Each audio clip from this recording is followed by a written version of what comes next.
Hello everyone, welcome back to my another video. तो आज के इस वीडियो में हम लोग देखने वाले हैं कि types of time stamp based protocol. देखिए यहाँ पे टाइम स्टैम्प बेस्ड प्रोटोकॉल का मेरा दो टाइप्स होता है। एक होता है मेरा ट्रांजैक्शन टाइम स्टैम्प, जो कि हम लोग पढ़ लिए हैं कि हर एक ट्रांजैक्शन जब सिस्टम में आता है तो उसी टाइम उसको एक टाइम स्टैम्प इशू हो जाता है। अब सेकंड क्या है मेरा टाइम स्टैम्प, देखिए time stamp of data item, यानी कि हर एक डेटा आइटम का भी अपना एक टाइम स्टैम्प होगा। देखिए अब डेटा आइटम टाइम स्टैम्प में मेरा दो टाइप का है। एक क्या है रीड टाइम स्टैम्प, एक क्या है मेरा राइट टाइम स्टैम्प। देखिए इसको डिनोट क्या करते हैं, read time stamp data item Q. पढ़ना भी सीखना है। देखिए read time stamp data item Q पे, उसके बाद क्या है right time stamp data item Q पे।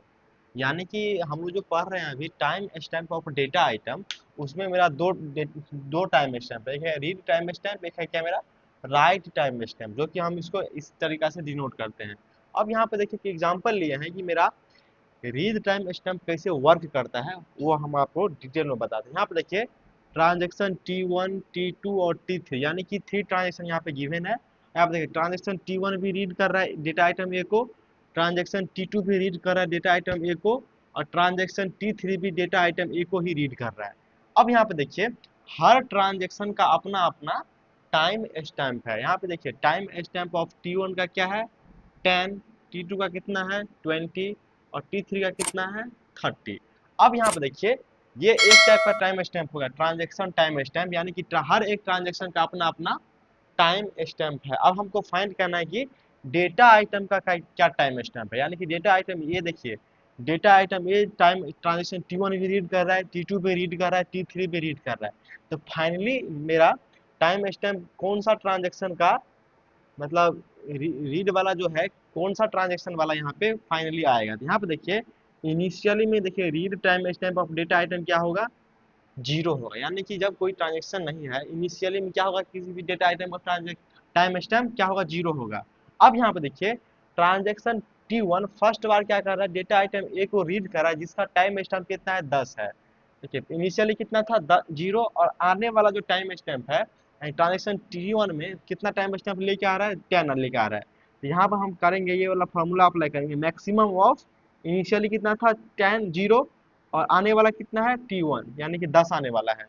अब यहाँ पे देखिए अब नेक्स्ट स्टेप में क्या होगा, read timestamp of data item A, इन दोनों में से मैक्सिमम क्या है 10, यानी कि 10 आ जाएगा। यानी कि जब मेरा मतलब ट्रांजेक्शन आएगा सिस्टम में T1 जो कि मेरा टाइम स्टैम्प 10 लेके आया, तो सबसे इनिशियली में कितना था जीरो था, उसके बाद टाइम स्टैम्प 10 लेके आया, दोनों में से मैक्सिमम जो होगा वो इस ट्रांजेक्शन तक का डेटा आइटम ए के लिए वो मेरा रीड टाइम स्टैम्प हो जाएगा।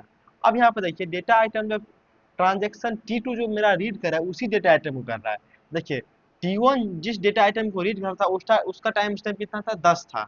अब T2 जो जिस डेटा आइटम को रीड कर रहा है वो भी यही है, जिसका टाइम स्टैम्प क्या है 10 है। तो देखेंगे इस दोनों में से मैक्सिमम कौन है, तो कितना है 20 है। ये नेक्स्ट में क्या आ जाएगा 20 आ जाएगा, जो कि 10 और देखिए 10 और 20 में से कौन मैक्सिमम है। अभी देखिए अभी यहाँ तक जो है रोल में बस यही ट्रांजेक्शन आया है T1 और T2, इसीलिए इस दोनों का मैक्सिमम जो टाइम स्टैम्प होगा वही हो जाएगा मेरा रीड टाइम स्टैम्प, क्योंकि देखिए ये भी रीड कर रहा है ये भी रीड कर रहा है, तो मैक्सिमम टाइम स्टैम्प जिसका होगा वो वाला आ जाएगा।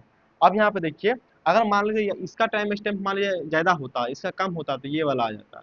अब यहाँ पे देखिए रीड टाइम स्टैम्प ऑफ 20 आ गया। अब यहाँ पे देखिए जब T3 आता है तो वो टाइम स्टैम्प 30 लेके आता है, जो कि वे भी रीड कर रहा है। यहाँ पे देखिए ये जो T2 जो रीड कर रहा था उसका टाइम स्टैम्प कितना था 20 था, और T3 जो टाइम स्टैम्प लेके आ रहा है उसका कितना है 30 है। तो इस दोनों में से मैक्सिमम कौन है 30 है।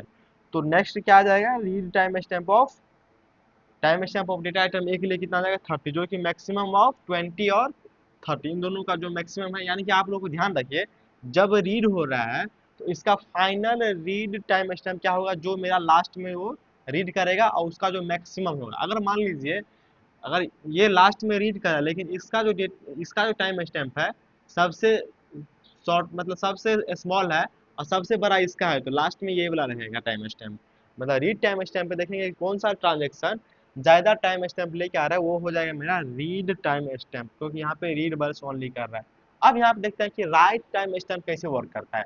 तो सेम ऐसे ही करता है कि जैसे मान लीजिए जैसे हम यहाँ पे समझाए हैं कि रीड टाइम स्टैम्प कैसे वर्क करता है, सेम उसी तरीका से मैं राइट टाइम स्टैम्प भी करता है। देखिए ट्रांजेक्शन T1 जब आया तो वो कितना लेकर आया है, जब राइट कर रहा है देखिए T1 भी राइट कर रहा है, T2 भी राइट कर रहा है, T3 भी राइट कर रहा है, और जो कि अपना अपना ट्रांजेक्शन खुद का टाइम स्टैम्प है, इसका है कितना 10, 20 और 30। यहाँ पे देखिए इनिशियली में क्या होगा, राइट टाइम स्टैम्प, यहाँ भी 0 होगा। और यहाँ पे देखिए जब T1 एंट्री करेगा तो वो कितना टाइम स्टैम्प लेके आएगा, 10 लेके आएगा, जो कि मेरा 0 से बड़ा है, तो क्या करेंगे हम उसको कंसीडर करेंगे। यहाँ की मैक्सिमम ऑफ 0 और 10, देखिए write timestamp of data item A पे क्या हो जाएगा, अभी 10 हो जाएगा। अब देखिए write timestamp of data item A पे 10 तो था, लेकिन जब T2 आ गया तो देखिए T2 भी क्या करा, राइट करा डेटा आइटम ए को, जो कि मेरा टाइम स्टैम्प 20 लेके आ रहा है, तो क्या हो जाएगा timestamp of data item A के लिए 20 हो। क्यों हुआ, क्योंकि पहले कितना था 10 और मैक्सिमम अभी कितना आ गया 20, तो मैक्सिमम वाला आ जाएगा 20। अब यहाँ पर देखिए जब T3 आता है इस रोल में तो उसका भी राइट करना है, जो कि मेरा टाइम स्टैम्प 30 लेके आता है, तो मैक्सिमम कितना हो जाएगा 30, यानी कि इसका फाइनल राइट टाइम स्टैम्प कितना आ जाएगा 30 आ जाएगा डेटा आइटम ए पे। अब यहाँ पे देखिए यहाँ पे इम्पोर्टेंट बात है टाइम स्टैम्प प्रोटोकॉल के बारे में। यहाँ पर देखिए क्या बोला जा रहा है कि देखिए conflict operation order must be same transaction time order then perform read और write operation successfully, otherwise roll back of the transaction. यानी कि कॉन्फ्लिक्ट ऑपरेशन आपको पता है कि जैसे सेम डेटा आइटम पे रीड ए तो राइट ए, राइट ए तो रीड ए, राइट ए तो राइट, ये है क्या मेरा कन्फ्लिक्ट ऑपरेशन। अगर मान लीजिए जो कन्फ्लिक्ट ऑपरेशन का किसी भी ट्रांजेक्शन का किसी भी कन्फ्लिक्ट ऑपरेशन का जो ऑर्डर होगा वही ऑर्डर क्या होगा मेरा टाइम ऑर्डर, टाइम स्टैम्प का भी ऑर्डर सेम होगा। और देखिए जब इस दोनों का टाइम ऑर्डर का मतलब टाइम ऑफ कन्फ्लिक्ट ऑपरेशन और टाइम ऑर्डर का टाइम स्टैम्प मेरा अगर इक्वल रहेगा तो यहाँ पर हम रीड और राइट ऑपरेशन क्या कर सकते हैं, सक्सेसफुली ऑपरेशन कर सकते हैं। अगर मान लीजिए ये दोनों का अगर ऑर्डर सेम नहीं है तो क्या करेगा, ट्रांजेक्शन रोल बैक कर जाएगा। अब यहाँ पर देखिए हम एक समझाते हैं कि रीड कब रिजेक्ट होता है। अभी हम बस रिजेक्ट के बारे में बताते हैं कि रीड कब रिजेक्ट होगा और राइट कब रिजेक्ट होगा, और इसके नेक्स्ट वाले वीडियो में देखेंगे कि मेरा एक्सेप्ट कब करता है रीड। यहाँ पर देखिए कोई ट्रांजेक्शन टी है किसी डेटा आइटम क्यू को जब रीड करेगा तब यहाँ पे थोड़ा ध्यान दीजिए, टाइम स्टैम्प ऑफ उस ट्रांजेक्शन का जो टाइम स्टैम्प होगा और उस जो डेटा आइटम का जो टाइम स्टैम्प होगा, जैसे मान लीजिए क्यू एक डेटा आइटम है, ट्रांजेक्शन T1 मान लीजिए एक ट्रांजेक्शन है, और मान लीजिए इसका टाइम स्टैम्प है 10 और डेटा आइटम का ट्रांजेक्शन है टाइम स्टैम्प है 30। अगर मान लीजिए ऐसा अगर केस आता है कि ट्रांजेक्शन का टाइम स्टैम्प अगर छोटा है और मेरा डेटा आइटम का टाइम स्टैम्प बड़ा है, तो वहाँ पर हम क्या बोलेंगे कि रीड रिजेक्ट एंड TI क्या करेगा, रोल बैक कर जाएगा। ये था मेरा रीड का रिजेक्शन का केस। अब देखते हैं राइट का क्या केस है। देखिए किसी भी transaction time stamp of TI यानी कि ट्रांजेक्शन किसी भी ट्रांजेक्शन का टाइम स्टैम्प अगर छोटा होगा रीड और राइट दोनों से, तो देखिए यहाँ पे क्या है रीड का है, यहाँ पे क्या है राइट का है।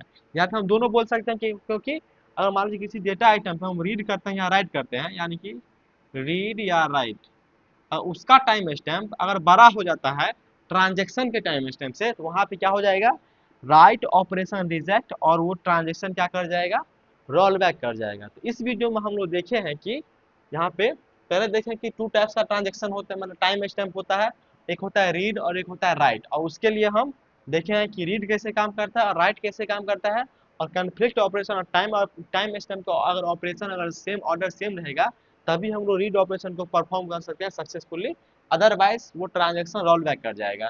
जैसे कि यहाँ पे बताया है कि T1 किसी डेटा आइटम, जैसे मान लीजिए डेटा आइटम Q जब रीड करेगा, रीड कैसे रिजेक्ट होगा, कौन सा केस में रिजेक्ट होगा, तो वो हम बताए कि जब ट्रांजेक्शन का टाइम स्टैम्प और डेटा आइटम का राइट का टाइम स्टैम्प जब यहाँ पे बड़ा हो जाएगा, देखिए राइट का टाइम स्टैम्प बड़ा हो जाएगा तो यहाँ पे क्या होगा, रीड रिजेक्ट होगा। और यहाँ पे देखिए ट्रांजेक्शन का टाइम स्टैम्प रीड और राइट दोनों बड़ा होगा तो वहाँ पे क्या होगा, राइट ऑपरेशन मेरा रिजेक्ट होगा और वहाँ पे क्या करेगा, वो ट्रांजेक्शन रोल बैक कर जाएगा। तो चलिए इस वीडियो में इतना ही, मिलते हैं नेक्स्ट वीडियो में। Thank you.